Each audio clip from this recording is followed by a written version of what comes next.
لأنهم ليست عندهم حصانة تحصنهم. لذلك أهيب بالإخوة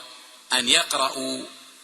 كتاب الفتن من صحيح الإمام البخاري، وكتاب التوحيد من صحيح البخاري، وكذلك في صحيح مسلم وغيرها من كتب السنن، ويقرؤوه على طلبة العلم الذين نسأل الله أن يوفقهم للتعليم في هذا البلد الطيب،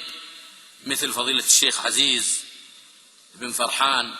فضيلة الشيخ الدكتور محمد الغيث، وغيرهم من طلبة العلم الذين لا أقصد بذكر هذين الأخوين الحصر، وإنما أقصد أنه ينبغي الإفادة من طلبة العلم الربانيين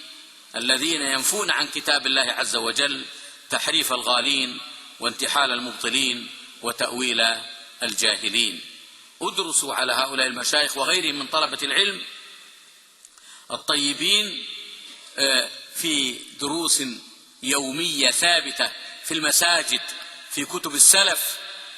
تجدون في نهاية الأوقات عندكم حصيلة علمية